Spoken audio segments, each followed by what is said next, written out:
Hyderabad financial district లో ఉన్న Medicover హాస్పిటల్లో 640 స్లైస్ సిటీ స్కాన్ మిషన్ ద్వారా గుండెకు సంబంధించిన సమస్యలను ముందుగానే గుర్తించి హై రిజల్యూషన్ ఇమేజెస్ ని మీకు అందిస్తోంది. కొన్ని కఠినమైన సమస్యలు పరిష్కారం చేసుకోవాలంటే కఠినమైన నిర్ణయాలు తీసుకోవాల్సి వస్తుంది.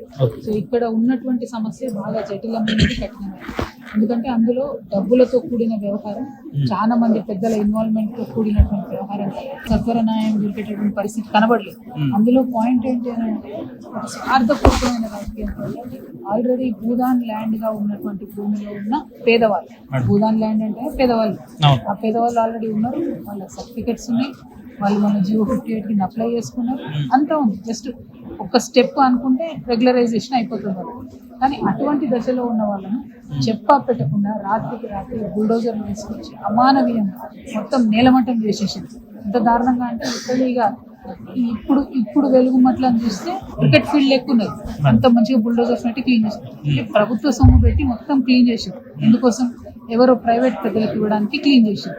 సో మా బాధ ఏంటంటే ఇంత డీప్ రూటెడ్ ఫైనాన్షియల్ ఇంట్రెస్ట్ తోనే, పొలిటికల్ ఇంట్రెస్ట్ తో జరిగేటటువంటి దానిలో చిన్నగా చేస్తే సరిపోయి ఖచ్చితంగా పరిష్కారం వచ్చేంత వరకు పెద్ద పోరాటం చేయాలని డిసిషన్ తీసుకున్నాం.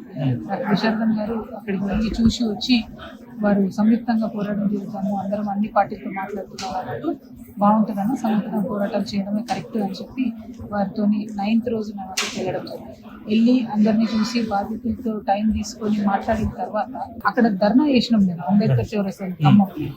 ఇంత బ్యూటిఫుల్ ధర్నా అంటే చాలా సంవత్సరాలలో అక్కడ ఉన్న ప్రెస్ వాళ్ళందరూ ఇంత కమ్యూనిస్టులకు పిల్లగా చెప్పే ఖమ్మంలో ఇంత పెద్ద ఉద్యమం ఎప్పుడు జరగలేదు. అంటే అంత దుఃఖం ఉంది ఆ ప్రజలకు, అంత బాధ తీసుకొచ్చారు. డెఫినెట్ గా అయిన తర్వాత పోలీసు వాళ్ళు అరెస్ట్ చేసి మమ్మల్ని ఎక్కడ పంపించారు. పోలీసు వాళ్ళు అరెస్ట్ చేసే టైంకి మేమేమనుకున్నామంటే కలెక్టర్ స్పందిస్తాము, కనీసం ఒకసారి షెల్టర్ చూసి వస్తుందేమో, చూసి కొంచెం ఏమైనా వసతులు బాగా చేస్తుందేమో, ఏమైనా కొంతమందికి ఏమైనా స్వాంతన కూరుతుంది అనుకో, ఎవరైనా మంత్రులు స్పందిస్తారేమో, లేదా ఆ రకమైన పరిస్థితులు అక్కడ కనిపించలేదు.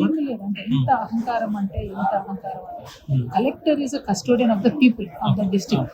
రావాలి, ఆయన రెస్పాన్సిబుల్ కదా. అంటే నువ్వు అందులో గోల్ను వాళ్ళను అంటే 15 రోజులలో ఎవరు పట్టించుకోవాలి, కనీసం మెడికల్ ఆఫీసర్ పోవాలి. అంటే ప్రభుత్వ వాదన ఏంటంటే పేరుకవి భూదాన్ భూములు అయినా కూడా అక్కడ నిర్మాణం చేసుకోవడానికి ఎలాంటి పర్మిషన్లు కానీ, కరెంటు వసతులు, నీళ్ల వసతులు ఇవేవి మేము గతంలో కల్పించలేదు, అక్రమ నిర్మాణాలే అక్కడ ఎక్కువ ఉన్నాయి అనేది ప్రధాన వాదన. ఇప్పుడు ఒక పాయింట్, తెలంగాణ మొత్తంలో 1,74,000 భూదాన్ భూములు ఉన్నాయి. 1,74,000 భూదాన్ భూములు ఎప్పుడో పేదలకు పంచాల్సింది, మనం పంచలేదు.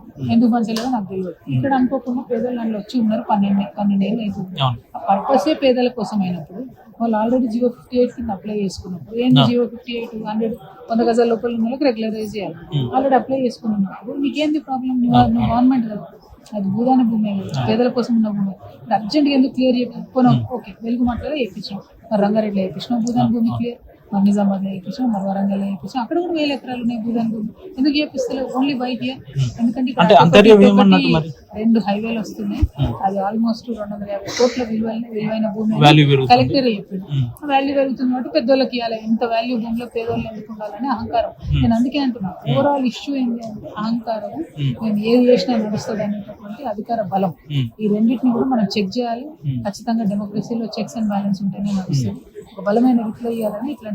కానీ ఇప్పుడు రాష్ట్రంలో ఇంత పెద్ద వ్యవహారం జరిగితే రాష్ట్ర ముఖ్యమంత్రి స్పందించాడు, మంత్రులు కూడా ఏదో తూతు మంత్రంగా అక్కడ ఏదో పేడ్ ఆర్టిస్టులు అని చెప్పి, లేదంటే కొంతమంది కావాలని రచ్చ చేస్తున్నారు. ఈ రకమైన వ్యాఖ్యలను ఎట్లా చూస్తారు మీరు? ఉమ్మడి ఖమ్మం జిల్లాని 3 మంత్రులు ట్రాష్ చేసినారు ముఖ్యమంత్రి గారు. అక్కడ ఏం చేసినా కూడా అడిగేటోడు లేదు. అక్కడ అనేకమైన అక్రమాలు జరుగుతున్నాయి. ఒకటే కాదు, మేము ఇదే మొదలు పెట్టినాం. ఖమ్మంలో ఇంకా చాలా అక్రమాలు ఉన్నాయి, అవన్నీ కూడా మెల్లగా వెలుగులో తీసుకొని వస్తాం. కాకపోతే ముఖ్యమంత్రి గారు నిన్న తుమ్మల నాగేశ్వరరావు గారు వెళ్ళినట్టు తెలిసింది. మేము పేపర్ చూస్తే వెళ్ళి డబుల్ బెడ్రూమ్ లేమంటున్నారు. నేనేమంటా, డబుల్ బెడ్రూమ్ ఉన్న జాగా ఉంచుకొని ఉన్న ఇల్లు డబుల్ బెడ్రూమ్ లేని వాళ్ళ కోసం కదా డబుల్ బెడ్రూమ్ ఒకటి. ఇంకొక మంత్రి ఏమంటాడు, ఆ ఇంట్లో కొంతమంది అనర్హులు ఉన్నారు అంటే కొంతమంది అర్హులు ఉన్నట్టే, కొంత ఎలిజిబిలిటీస్ ఉన్నట్టే. మరి వాళ్ళు ఇల్లు ఎట్లా కూలగొడతారు? ఇఫ్ యూర్ గవర్నమెంట్ వాళ్ళు ఎలిజిబిలిటీ ఉన్న ఇల్లు ఎట్లా కూలగొడతారు? అది అడిగేటోళ్ళు లేడీ, అది అడుగుతున్నాం మేము. వాళ్ళంతా కూలగొట్టి మరి కాంపన్సేషన్ 20 రోజులు వాళ్ళంతా కూలీ చేసుకుంటారు, ₹1 కూలీ కాంపన్సేషన్ మూవింగ్ కాంపెన్సేషన్, డిస్ట్రెస్. ఇప్పుడు అదే ప్రక్రియలో ఉన్నాం, అదే ప్రక్రియలో వాళ్ళ కాంపెన్సేషన్ ఇచ్చేది, నష్టపరిహారం, లేదంటే ఆల్టర్నేట్ ఇంకేమన్నా చూస్తున్నాం అనే క్రమంలోనే మీరు దీక్ష చేయడం దేనికి సంకేతం? నష్టపరిహారం దేనికి? నష్టపరిహారం వాళ్ళ ఇల్లు గులగొట్టినందుకు, వాళ్ళని మానసిక క్షోభ పెట్టినందుకు, 20 రోజులు వాళ్ళ కూలి పోయినందుకు నష్టపరిహారం. కానీ భూమి ఎక్కడ కావాలి? మళ్ళీ మనకు అక్కడనే కావాలి. ఎందుకంటే అది విలువైన భూమి, 40,000 గజాల భూమి, అది పేదనికి రావద్దా? ఎందుకంటే అది భూమి ట్రస్ట్ భూమి, ప్రభుత్వ భూమి కాదు. ప్రభుత్వం ఇచ్చేదే లేదు, వాడికి అధికారమే లేదు. కాబట్టి అక్కడే ఇవ్వాలి, అక్కడే రెగ్యులరైజ్ చేయాలని నేను డిమాండ్. అంటే ప్రధాన ప్రతిపక్షమైన బీఆర్ఎస్ పార్టీ నాయకులు కూడా అక్కడ వెళ్ళి సందర్శించారు, బీజేపీ ఆల్టర్నేట్ లీడర్స్ కూడా వెళ్ళారు. కానీ కవిత గారే ఇనిషియేట్ తీసుకోవడం వల్ల వై కవిత గారు అని అంటే ఏం చెప్తారు? ఎవరు ముంగట పడితే వాళ్ళ ద్వారా ప్రజలకు సామెత మంచిదే కదా. నేను చేసినా ఇంకోళ్ళు చేసినా అన్నది పాయింట్ కాదు. అల్టిమేట్ గా అక్కడ ప్రజలకు హెల్ప్ అయింది అనుకో మంచిదే కదా. సో నేను ఒక ప్రయత్నం చేస్తున్నా, ఈ సంయుక్త ప్రయత్నంలో డాక్టర్ విశారదన్ కలిసి వచ్చింది, మేము ఇద్దరం కలిసి ఒక ప్రయత్నం చేస్తున్నాం, సక్సెస్ అయ్యి అక్కడ 10 మందికి ల్యాండ్ వచ్చింది అనుకోండి, సంతోషమే కదా. సో అల్టిమేట్ గోల్ ఏంది? ప్రజలకు ల్యాండ్ రావడం, వాళ్ళకి మంచి జరగడం. ఇక వ్యక్తులు ఎవరైతే అంటే ఇప్పుడు డిఎస్పీ ఇదే విశారదన్ మహారాజ్ గారితో మీరు 2 పోరాటాల్లో పాల్పంచుకోవడం జరిగింది. నాగర్ కర్నూలు విషయం, దళిత ఇన్సిడెంట్ ఒకటి, ఈ భూదాన్ భూమిలో ఒకటి. అంటే ఇప్పుడు రాష్ట్ర ప్రజలకు ఒక సందిగ్ధం ఏంటంటే భవిష్యత్తులో జాగృతిగా కలిసి వెళ్తారా విశారదన్ గారు అనేది విశారదన్ గారితో వెళ్తాము, మేము ఆల్ ఇండియా ఫార్వర్డ్ బ్లాక్ తో వెళ్తాము, సిపిఐ తో పోతాం, సిపిఎం తో పోతాం, ప్రగతిశీల శక్తులు అన్నిటితో కలిసి పనిచేస్తాం, న్యూ డెమోక్రసీతో కూడా కలిసి పనిచేస్తాం. ఎవరు ముందు మరి భూదాన్ అంశంలో సిపిఎం సిపిఐ ఎందుకు మీతో రాలేకపోయింది? ఆడిక ఖమ్మం జిల్లా రాజకీయాలు కదా, వాళ్ళు స్కిప్ అయిపోయింది, అసలు కనబడతలేరు ఎర్ర జెండాలు. ఓకే, అంటే ఇప్పుడు ఓవరాల్ గా ఈ బాధితులు స్వయంగా మీ దగ్గర ఇప్పుడు 100,000 మంది ఇక్కడ ఉండడం జరిగింది. మీరు కూడా 2 రోజుల నుంచి దీక్షలో ఉన్నారు. అక్కడ దీక్ష భగ్నం చేసే ప్రయత్నం చేసినా కూడా ఇక్కడ జాగృతి పార్టీ ఆఫీస్ లో కొనసాగిస్తున్నారు. సో ఏం మెసేజ్ ఇవ్వదలుచుకున్నారు? అంటే ఒకటే అండి, అల్టిమేట్ గా ఈ సొల్యూషన్ ఏదన్నా వచ్చే వరకు, పట్టా ఇస్తామని ప్రభుత్వం హామీ ఇచ్చేంత వరకు కూడా దీక్ష చేద్దామని నేను డాక్టర్ విశారదన్ అనుకున్నాను. ఇప్పుడు ఆయన అరెస్ట్ చేసి ఆయన తీసుకుపోయారు. ఆయన ఇంతకుముందు డీజీ గారు వాళ్ళ ఇంటి దగ్గర వదిలిపెట్టామన్నారు. అన్న కూడా తొందరలో కాంటాక్ట్ లోకి వస్తే నెక్స్ట్ స్టెప్ ఏంటి అని ఆలోచన చేస్తాం. నా మటుకి నేను కమిట్మెంట్ ఏదైతే ఇచ్చినా దీక్ష చేస్తున్నామని అదే కొనసాగుతుంది. అంటే ఈ దీక్ష నుంచి మీరు ఏం ఆశిస్తున్నారు? అసలు ఏంటి మీ ప్రధాన ఎజెండా?